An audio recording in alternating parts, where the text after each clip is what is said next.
Las novedades del día. Hoy vamos a hablar de un tema que nunca hemos tocado. Por primera vez vamos a hablar de el impacto del liderazgo en la cultura. Claro.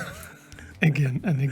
Pero viste que si bien es un tema remanido, el tema del liderazgo en la cultura, en esta discusión de persona-contexto, de si básicamente las personas pueden influenciar el contexto o son únicamente pueden poner en escena los comportamientos que el contexto les permite. Si hay que tomar esa dicotomía, también puede ser. ¿Viste cómo es? No, es verdad. La famosa danza. Pero entonces, ¿qué hace el liderazgo? Bueno, setea el contexto. Entonces, ¿el liderazgo es todo en una organización para la gestión de la cultura? Según tu amigo John Maxwell, sí. Claro. ¿Por qué? Hoy te comentaba que ayer veía lo voy a hacer como lo hacía él. Él dice, todo sube. Me gusta cuando los gringos ponen esto como en títulos de libro. Todo sube o baja, o todo sube y decae en función del liderazgo, ¿no? Pone como la ley, una de las leyes más capitales del liderazgo, y es... ¿Cómo se llama la ley? La ley de la tapa. Ok. Entonces, si hay una tapa que está en un determinado nivel, y esa tapa la setean los líderes de la organización. Si un líder está en un nivel del 0 al 10, 5, su organización, ¿no? Y hace su negocio, hace esto. Hace así el gesto con la mano. Hay tipo 18.000 personas y hace... Claro. Dice, llévense esto. El nivel de liderazgo delimita el nivel de la organización. Tamaño, facturación, innovación, lo que quieras, crecimiento. Hasta donde llegó el líder, o los líderes si querés, ¿no? Hasta ahí llega. Si querés que esto crezca, tenés que elevar las cualidades del liderazgo. Y él, por supuesto, da esa conferencia. ¿Para qué? Para enseñar cómo. Claro. Bueno, creo que es medio... Si es que existen efectivamente las leyes inmutables del liderazgo, es una verdad tallada en piedra que el compromiso de la alta gerencia... La palabra que quieras usar, compromiso, alineamiento, convencimiento de la alta gerencia, hace que una organización responda de una determinada manera. Por lo menos en la industria más tradicional, donde la toma de decisiones, viste que todos los modelos ahora de agilidad lo que están diciendo es estructuras planas con pirámides invertidas. Es decir, que la decisión la tome el que está en el frente de trabajo, bien de compañía tecnológica. Pero en el fondo también lo que ocurre es que se termina actualizando por decisiones de la alta gerencia. En ese sentido, hoy traía un artículo que salió en el último número de la revista Harvard Business Review, que básicamente trae lecciones de liderazgo de la Fórmula 1 y nos pone un poco en esta conversación que teníamos en el episodio anterior, que decíamos, ¿es trasladable la experiencia de un campo a otro? ¿Un líder de una organización deportiva puede trasladar su conocimiento a una organización más tradicional, o mismo de organizaciones tradicionales? ¿Un líder de una industria puede llevar su conocimiento? Las lecciones de liderazgo aprendidas en una industria son aplicables a otra industria. Y un poco lo que pensaba es que en realidad lo trasladable es la persona, y si esa persona traslada su conocimiento, probablemente pueda adaptar lecciones o estilos de liderazgo o aprendizajes o tecnología, sí, lo que fuere. Quizá estilos, ¿no? Porque hay como por un lado tenés el conocimiento técnico que alguien podría decir, bueno, quizá eso no es trasladable, porque evidentemente... Pero he visto líderes que efectivamente se cambian de industria y revolucionan una compañía por ciertas cualidades de liderazgo y por lo que termina proponiendo a la organización en términos, si querés, humanos, y de cómo impulsar a las personas a lograr cosas, ¿no? Lo que me parece interesante de este punto, y lo que quiero acentuar, es que, bueno, se traslada a la persona y se lleva su know-how y su saber hacer. Pero no el aprendizaje de una industria va a otra industria, sino es que hay una persona que se lo lleve y lo traslade físicamente y lo implemente. Bueno, hoy un poco el artículo que trae lecciones de liderazgo por Toto Wolff. No sé si sabes quién es Toto Wolff. No tengo ni idea. Te estoy hablando de una mega estrella del liderazgo que tampoco lo conocía. Pero te cuento lo que dice la Wikipedia de Toto Wolff. Después te voy a contar cosas del artículo, pero Torger se llama. Christian Wolff, nació en el 72, un tipo joven, conocido como Toto Wolff, es un ex piloto y actual director ejecutivo de Mercedes-Benz. Y un detalle no menor, para lo que vamos a conversar después, es accionista de Mercedes-Benz. Último dato. Bajo su dirección, el equipo de Mercedes ganó ininterrumpidamente el campeonato de constructores, viste, es el de equipos, Ujú. entre el 2014 y el 2021. Y el de pilotos entre el 2014 y el 2020. O sea, estamos hablando de alguien que puede decir, yo voy a... Claro, miren. Les voy a contar cómo funciona el mundo porque lo hice, digamos, ¿no? Habla con la autoridad de campo Claro. que te da el éxito, así como ininterrumpido, en un, Sí, en un ambiente tan tan hiper competitivo competitivo. y que se define todo por milésimas de segundo. Entonces, este artículo, bueno, presenta sus 6 lecciones de liderazgo. Dice, Toto Wolff nos trae 6 lecciones de liderazgo que para nosotros están muy cerca de los conceptos de disciplina operacional. Claro. Por eso me parecía como interesante repasarlos. El primero. Dice que hay que setear o definir altos estándares para todo el mundo. Dice, en una organización, todo el mundo tiene que tener altos estándares. Y se define, a medida que vas avanzando en el artículo, como un fanático de los pequeños detalles. Y cuenta algunas anécdotas. Por ejemplo, dice, la primera vez que entró a conocer a su equipo, vio que en la recepción había un diario de la semana pasada y un par de tazas de café. Tipo como que habían tomado café y habían quedado ahí. Entonces, bueno, entró, hizo toda la presentación, todo, y cuando terminó dijo, nuestra recepción no cuenta Fórmula 1. Claro. O como... Y viste que da la sensación de que, bueno, es como una anécdota que ilustra un tipo de carácter, pero parece ser que esta idea la llevó medio al extremo. Ujú.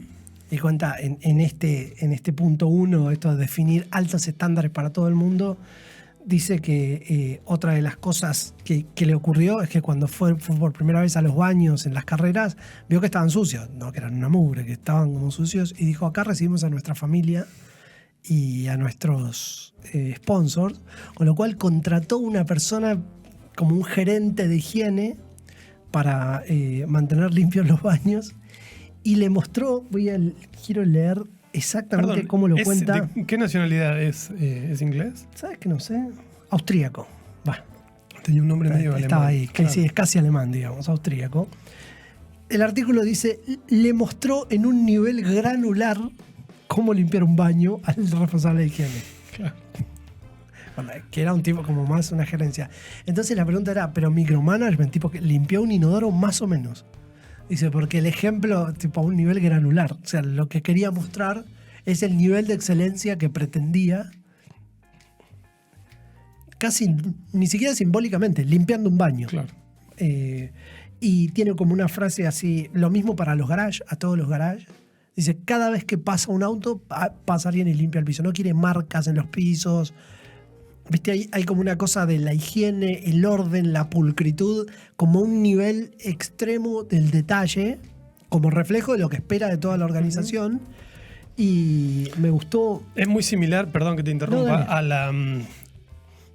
Casi podría decir que viví una circunstancia en 2 ocasiones. Una es la que ya mencionamos en alguna de nuestras columnas, como mencionando el ejemplo de las culturas como engranajes como dientes. No me acuerdo cuál era el concepto de empresas que perduran, cuando la gerenta de McDonald's me dice, nosotros no somos Burger King, ante una gota cayendo. Pero estaba recordando también a un gerente que nos sacó de la oficina. Creo que es un ejemplo de mostrar estándares. Un día llegó y dijo, todos a la vereda. Nosotros estábamos como a la vereda. Nos hizo salir a todos y antes de entrar nos hizo una pregunta. ¿Nuestra oficina muestra la imagen del negocio que nosotros estamos vendiendo? Que es lo describe el tipo de negocio, que era un negocio de estándares muy altos relacionado con el éxito, con el logro económico. No me digan nada ahora, vamos a entrar, vamos a hacer un tour en silencio por la oficina y ustedes me van a ir diciendo. Ustedes mismos me van a ir diciendo. Entonces, viste, entramos en el garaje, había cajas, cosas caídas, cosas torcidas. Y es como exactamente eso, ¿no? Como fue lo único que hizo. No es que iba a ponerse a hacer. No es un liderar con el ejemplo, fue como como visibilizar un estándar, ¿no? Y además nosotros le contamos los estándares. Eso fue lo que recuerdo que me impactó, ¿no? Con mayor fuerza. Nosotros le decíamos a los estándares, o sea que los conocíamos, pero por algún motivo no los estábamos ejecutando. Es decir, que en 2 ocasiones viví esta... Que, Es como increíble, ¿no? eso te iba a decir. ¿Cómo te setea la cabeza? Iba a usar la palabra mágico, lo que pasa es que está tan bastardeada la palabra, ¿no? Pero qué mágico que es en términos de lo que ocurre en las cabezas de las personas cuando este tipo de acciones son genuinas. Es decir, alguien con la intención de mostrarte eso y no otra cosa, y que además lo puede soportar con su propia consistencia, digamos que después es consistente con eso que pide, qué efecto transformador tiene y qué lindo queda para la anécdota, las dos cosas. Bueno, él redondea este punto de setear altos estándares para todos y el fanatismo en los detalles, diciendo que la ingeniería no nos hace ganar, mirá, en ese negocio, ¿no? La ingeniería no nos hace ganar, sino la actitud. Dice, y la actitud comienza prestando atención a los detalles. Claro. Me gusta porque lo saca de ese lugar de la reflexión medio vacía, ¿viste? Que son como... Si lo ves escrito en un póster pegado en una pared, decís, uy, ahí me quieren vender. Ahí empieza otra vez los valores. Pero cuando tenés un líder de este nivel, ¿no? Que es el nivel más alto de la organización, impulsando de esa forma, liderando con el ejemplo tan claramente, estas actitudes, bueno, empieza a formatear la cultura bajo los estándares que considera. Así que en una organización tan ganadora como esta, y donde todo se define por milésimas de segundo, uno de los puntos que el tipo cuenta como centrales es definir altos estándares para todos. El punto 2, me río porque es como tan de perogrullo, digamos, en un punto. Dice, coloca a la gente adelante y en el centro. Dice, una organización orientada a la gente. Digo, bueno, a ver qué quiere decir. Otra vez. A ver qué quiere decir. Él empieza... Es que es como muy... Es divertido el artículo porque es como muy... Te está vendiendo cosas todo el tiempo. Entonces, si te lo tomas con la filosofía que lo vas a disfrutar, es muy disfrutable. Dice, yo no corro carreras. Yo manejo gente que corre carreras. En inglés usa la palabra run. Claro. Entonces, bueno, es como... Claro. Viste que correr y manejar gente usan la misma palabra. Dice, por eso es una organización centrada en la gente. Dice, cada persona tiene esperanzas, sueños, temores y ansiedades y yo necesito entenderlas. Lo cual, no sé, me abre como esta... Decía, bueno, está bien lo de centrado en la gente, pero ¿hasta qué punto la problemática vital de la persona impacta en tu liderazgo en términos de ese logro organizacional? Bueno, él, como lo defiende de alguna manera, no tiene un bagaje técnico. Dice, lidera una organización de ingenieros sin ser ingeniero. Claro. Entonces, dice, yo no entiendo de aerodinámica, entiendo de personas. Entonces, como que todo su esfuerzo está concentrado en entender a las personas. Ahí es donde se me vuelve un poco más creíble esto de entender los sueños y frustraciones de las personas, porque en el fondo lo necesita para poder liderar esa organización, ya que con el bagaje técnico no cuenta ni va a contar. Como es expiloto, entiende como el marco. El macro lo entiende. El macro lo entiende y, bueno, tiene como elementos de todos lados. Dice, cambiar la cultura es un proceso lento que requiere consistencia. En algún punto es bienvenido al mundo real. Claro. Nada de apretar botones. Y me gusta con esta cuestión de decir, bueno, vamos a setear estándares altos, vamos a hacer como foco en los detalles, vamos a estar orientados a personas, van siendo como temas que encastran, ideas que encastran unas con otras. Digamos, vos no podés decir voy a estar orientado a detalles y que no te importen las personas, si las personas hacen los detalles. Claro. Entonces, de alguna manera, es como un buen destilado. Yo creo que el perogrullo, hoy me quedé pensando en la palabra esta que usaste, es como que el perogrullo tiene como dos... Puede estar en dos lugares el perogrullo. En un lugar en el que nadie se esfuerza por ejecutarlo, por decir así, y es como decís, no funciona. Pero esto, sin embargo, lo he leído tantas veces. Y hay otro lugar en el que quien de alguna manera se ingenia para ejecutar, no sé cómo ponerlo en palabras bien, pero bajarlo un poco al perogrullo y ejecutarlo, por ejemplo, con estas miradas, ¿no? Fanatismo en los detalles. Y decís... Y en definitiva no hay tantas, ¿no? No hay nada nuevo bajo el sol en ciertos aspectos. Eso es lo que siento. Y digo, claro, es perogrullo, pero sin embargo quien de alguna manera lo agarra y lo baja, le funciona. Claro, lo que lo saca del lugar de perogrullo es la impecabilidad en la ejecución. Exacto. Una ejecución impecable. Que es la... Ahora, cuánto de consistencia tiene que haber entre estas múltiples ideas que de alguna manera sintetizan eso que está desordenado ahí afuera, Claro. ¿no? Eso como me parecía atractivo del artículo, decir, mira, toda esa excelencia que hemos logrado, de alguna manera trato de contártela en algunos puntos. Porque básicamente nos interesa el tema porque es alguien que ganó 6 o 7 años o 8 años en 10 el campeonato de constructores de la Fórmula 1. Claro. Eh, Perdón, Martín. Y no estoy tan seguro de la conexión, pero también hay temas que tienen que ver con las personas. Vos recién decías, entiendo de personas, ¿no? Que te decía Tom, yo no entiendo tanto ahorita técnicamente, pero entiendo de personas. Y eso es como con gran frecuencia dejado de lado en las organizaciones, ¿no? Porque a veces tenés que entender sobre personas para impulsar cosas de personas o procesos de personas. Y me acuerdo una anécdota que cuenta Kaufman, donde se junta con una ingeniera precisamente. Tenían problemas en la cadena de montaje y Kaufman le dice, entiendo que ustedes no han entendido todavía cómo solucionar los problemas de la cadena de montaje. Le dice, creo que era una vicepresidenta. Y ella le dice, no, tenemos muy en claro cómo solucionar los problemas de la cadena de montaje. Lo que pasa es que lo contratamos a usted para que entrene a la gente, para hacerle entender.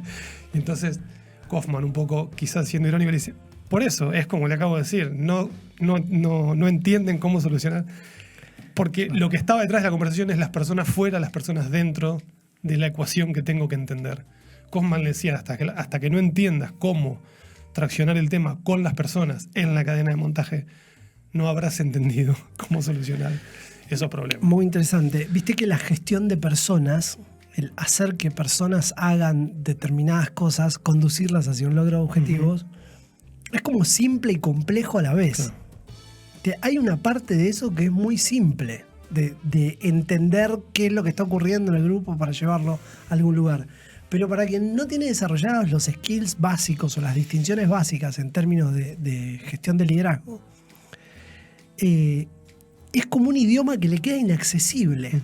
Es como si fuera como casi un analfabeto en términos de dinámica de grupos. Claro. ¿Viste? Le queda la palabra es incomodidad. Los temas de personas, a las personas que no están manejando esos temas, como que los repelen de alguna manera. No ven personas, ven protoplasmas caminando, digamos. Claro. No sé qué le pasa, no sé cómo lo voy a hacer. Queda incómodo pensar, queda incómodo. Además ya recibieron el input de la información de lo que tienen que hacer. Claro, pero si yo le dije, Claro. digamos, como que ahí no hay como una mala intención, hay como una cierta incapacidad que lamentablemente madura lento y madura con, no quiero usar la palabra entrenamiento, pero madura con práctica, Claro. digamos. Como dice nuestro querido amigo Hernando Flores, ningún marinero se volvió experto en un mar calmo. Claro. Digamos, y los mares complicados de las organizaciones, bueno, son los problemas de las personas. Bien. Tercer punto, dijimos, el primero como un seteo de altísimos estándares y esta orientación al detalle. El segundo coloca a la gente adelante y en el centro, que acá usamos esta palabrita que era perogrullo y cómo profundizarla. Acá hay algún punto que se conecta ya un poco más con la gestión de riesgos. Dice, analiza los errores aún en las victorias. O sea, que estamos hablando medio de un fanático, ¿no? De un tipo como de un obsesivo y que está impregnando a la organización de esa obsesión. De alguna forma me imagino una instancia de celebración por un triunfo, el que sea, y entonces te dice, pero pará, estás brindando. Dice, pará, pero cometimos un error en el paso 3. Bueno, pero revisémoslo. Es buenísimo, porque dice, sobre todo en las victorias. Claro. O sea, que la victoria... Porque cuando celebrás tendemos a decir, bueno, ganamos. El punto si no es el mejor, pega en el palo, es una joya, porque lo que te está diciendo es únicamente se aprende de la equivocación. O es muy difícil aprender de la victoria. Si bien vas a ver que dicen en algún momento es lo que salió bien, lo revisamos para entender si se puede mejorar o por qué salió bien. Dice, no nos podemos dar el lujo de que nos salgan bien las cosas si no entendamos por qué. O sea, como una mente medio preclara en términos de desarrollo. Y que organizacional. desafía frontalmente nosotros tenemos una palabra en Argentina, culturalmente hablando, que es zafé o zafamos, ¿no? Claro. Que es cuando, mirá, casi sucedió algo, casi porque pudo haber sucedido, Pero finalmente en la ecuación final, en la polinómica final, zafamos. Es punto mágico, es Y dejar. pensamiento mágico, ¿no? Es como equipo que gana no se toca. Hay algo de pensamiento mágico que si salió bien está, mantengámoslo así. Y este tipo dice, no, primero, sobre todo en las victorias, analicemos los errores, digamos. Y eso genera un contexto muy fuerte de excelencia. Saber que vos siempre vas a ir a mirar qué es lo que salió mal. Y además genera cierta tranquilidad, saber que lo que salió mal va a ser reflexionado. Porque ¿qué ocurre cuando no reflexionás aquello que salió mal? Lo barres bajo la alfombra, te neurotiza el problema porque no lo terminás de entender. Entonces terminas juntando hasta que explota. Y sacás malas conclusiones a veces. No es tan relevante, fíjate que en el resultado final no incide, es un peligro. Es no entender, no mirar el error ni el acierto. Lo que está proponiendo es como... Es tan fino el margen por el que ganan o pierden que está proponiendo todo el tiempo... revisar cómo ocurren las cosas, como un estado de reflexión medio permanente, lo cual no deja de ser sentido de vulnerabilidad, ¿no? En ese sentido me pareció muy bueno. Dice, después de las reuniones, de cada reunión, de cada carrera, hacen una reunión y analizan las pequeñas cosas que se pueden mejorar, y si algo fue destacado, también tienen que entender por qué ocurre. Bueno, punto 4. Vos fijate que venimos de analizar los errores aún en las victorias. Ese era el punto 3. El punto 4. Impulsa una cultura abierta y de no culpabilización. O sea, no solo vamos a analizar los errores, sino que necesitamos que nuestra cultura sea una cultura muy abierta, donde básicamente no se oculten las cosas. Dice, en este tipo de culturas, lo que él propugna, que es una cultura de tanta reflexión y de tanta revisión de temas, no lleva a asignar culpables. Porque claro, si lo tenés como dinámica, no existe el culpable, existe el error como emergente de un sistema, claro. O se puede asignar una responsabilidad. Una cosa no quita la otra. Dice, es muy interesante cómo lo plantea porque lo vuelve mitológico. Claro, dice, explica, trato a mi gente como si fuera una tribu y la defiendo con todo lo que tengo. Pero dice, pero mi tribu tiene que estar dispuesta a decir cometí un error. Claro. Es como una construcción compleja y como cuando hablábamos de apreciatividad, y una construcción. No es algo que vos tenés que soportar que en muchos errores o en muchos momentos tener como esta cultura valiente, si se quiere, de revisión de errores, ¿no? Básicamente dice, las personas no tienen que tener miedo de que pueden perder su trabajo. En una industria en la que en algunos casos es muy fácil echar culpas porque los errores los ven 100 millones de personas por la televisión. Claro. Entonces, lo que necesitamos es poner todos los errores, iluminarlos internamente, digamos, procesarlos internamente. Y su mantra es see it, say it, fix it. Velo, dilo, repáralo. Qué aplicable, ¿no? Qué buena analogía para la gestión de riesgos. Esto de cómo construir culturas de no culpabilización, que es básicamente iluminando lo que se puede corregir, digamos. Claro. En gestión de riesgos serían los desvíos.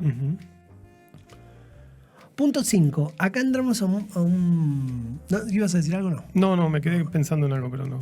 Pero decime si te quedaste pensando. No lo tengo que ordenar. Acá hay un tema muy de la industria esta, pero que igual me pareció como simpático. Dice, confía en las superestrellas, pero manteniendo la autoridad. Claro, también entra como acá como un personaje muy estelar, muy propio de las organizaciones deportivas, que es la superestrella, claro. El personaje global. En este caso el piloto, por ejemplo, que gana todo. Claro. Hamilton tiene un par de anécdotas muy divertidas, porque claro, acá es donde la organización deportiva no es una organización mortal. Y tiene otro punto que yo lo pensaba, me decía, claro, los dueños no son solo los dueños, también tenés los fanáticos, gente que pone un poco su identidad. Claro. Eso no te pasa con una marca. Sí, te puede pasar que te guste determinada marca, o puedes ser más o menos fanático de Apple, por ejemplo. Pero acá sos hincha de. Claro. Tipo, un pedazo tuyo está puesto ahí. Y dice, bueno, cuando tenés estas superestrellas, las organizaciones entran en tensión. Dice, porque tenés como dos miradas. Tenés la mirada que dice los pilotos se tienen que acostar a las 10 de la noche todos los días. Y tenés la mirada que dice, y son estrellas planetarias, con lo cual vamos a tener que tener algunas concesiones, digamos. Sí, claro. ¿no? Entonces, son los que ganan las carreras. Y porque además es medio reemplazable, ¿viste?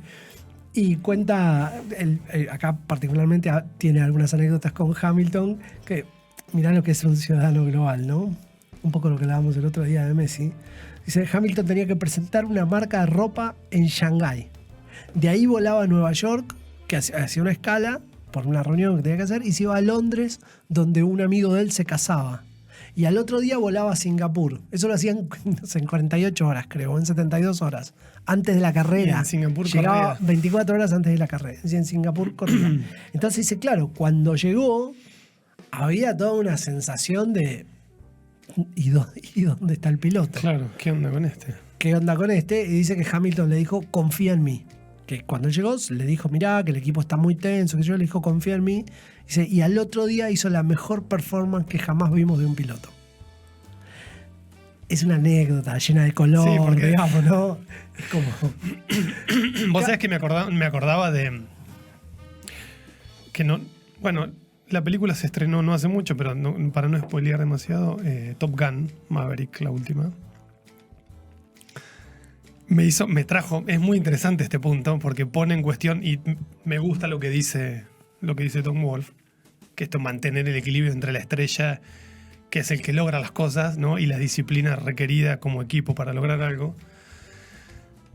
De alguna manera en Maverick no sucede tanto eso, porque la estrella, el mensaje de la estrella es, en el fondo es, para lograr los objetivos que ustedes quieren, no voy a hacer nada de todo lo que ustedes me dicen. No, que puede ir haga. en contra de... Claro. Bueno, pero por eso es Hollywood. Bueno, el tipo este... Entonces, claro, es Hollywood. Entonces digo, me gusta esta bajada a tierra así, che, pará. Vos sos la estrella, pero la autoridad soy yo, o por lo menos es el equipo. Porque el otro mensaje es medio como... Decís, che. No, el otro mensaje es fantasioso. Dale. Este lo que le dice es, yo te voy a asegurar el contexto para que vos performes. Pero vos tenés que performar. Esa es como Sí, el acuerdo que tiene con la estrella. Es decir, yo voy a tener un contexto de excelencia, pero vos tenés que ser un piloto de excelencia con esos tiras y aflojes que tendrán, ¿no?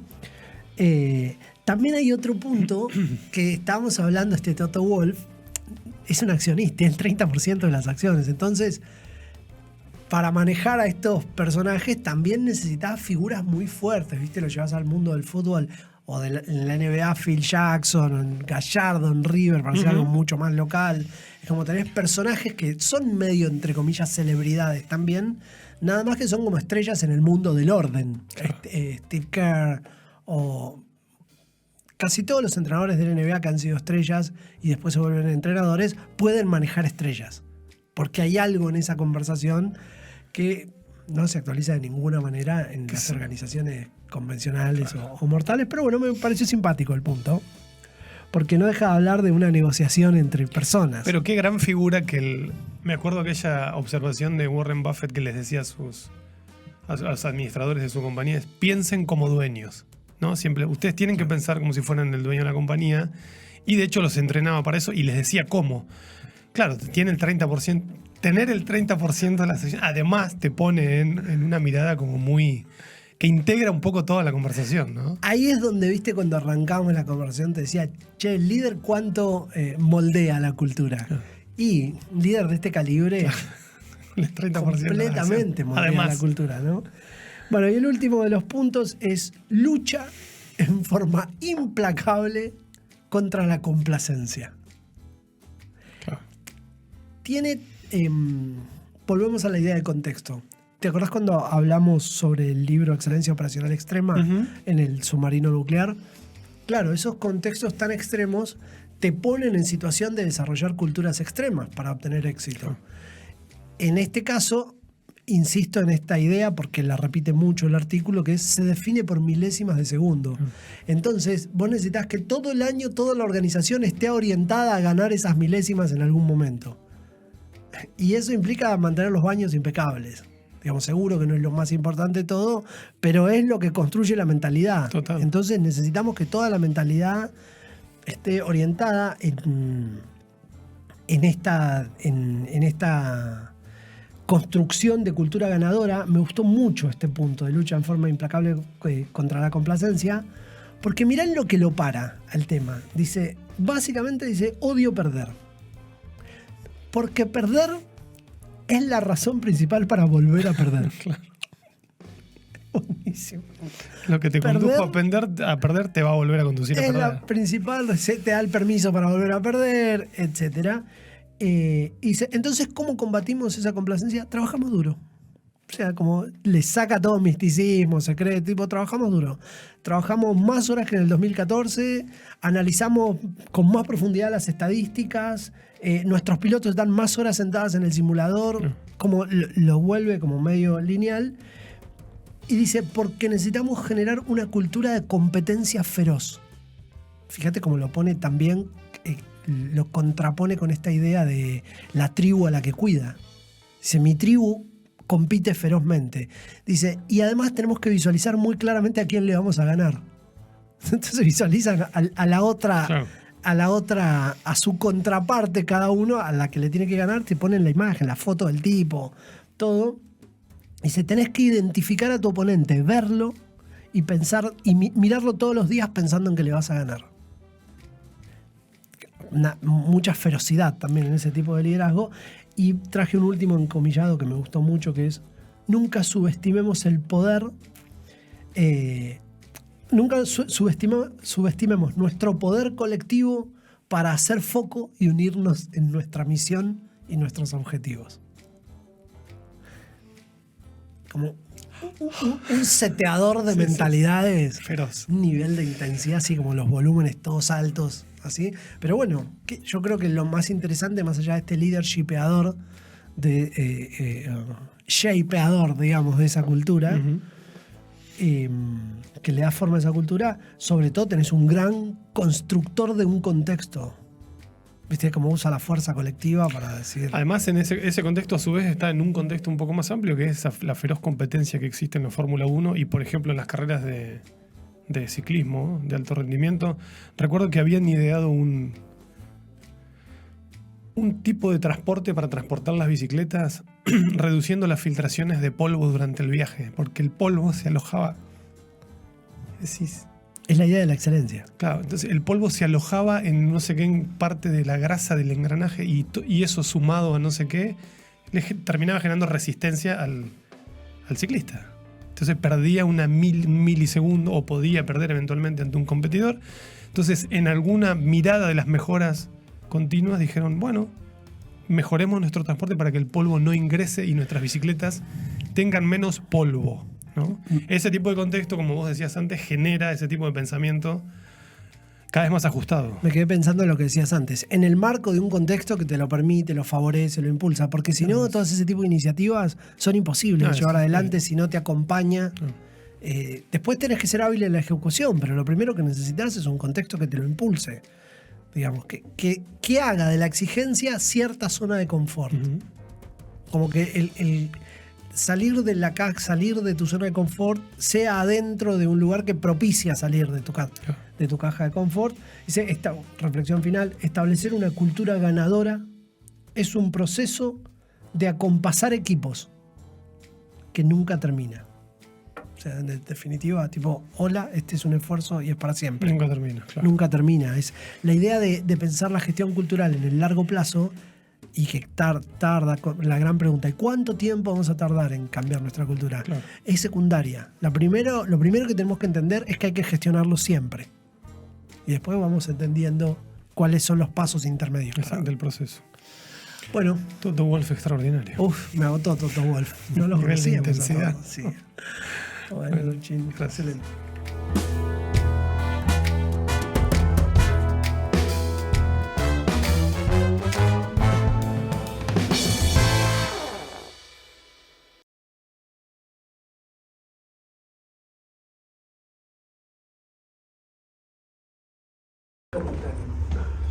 Claro, acá tenés un... Bueno, Bueno, quedé un poco tenso con Toto. No, Toto Wolff puso el volumen por el cielo. Vamos a recomendar ver un video sobre cómo evolucionó la Fórmula 1 en los últimos 50 años, que lo van a ver ahora a continuación. Y les pedimos que se suscriban y que nos dejen un like en la publicación, que eso también impulsa el video. Así que, bueno.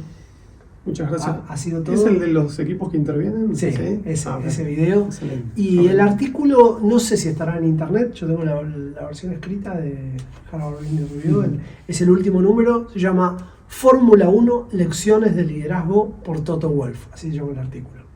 Si está en internet, se puede googlear. Okay. Y si no, bueno, miran este resumen. Este podcast. Gracias. Gracias.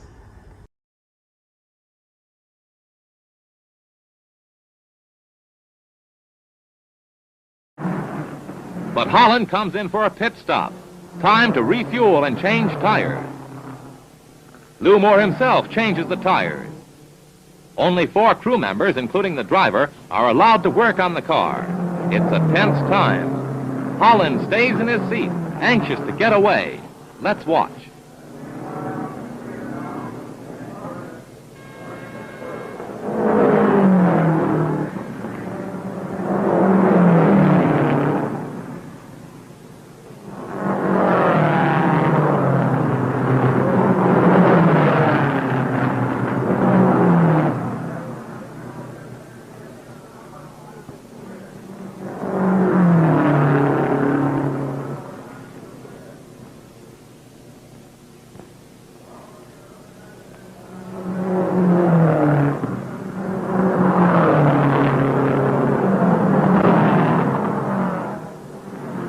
The tires are changed at last. A crewman polishes the windshield as Holland moves away just 67 seconds after he stopped.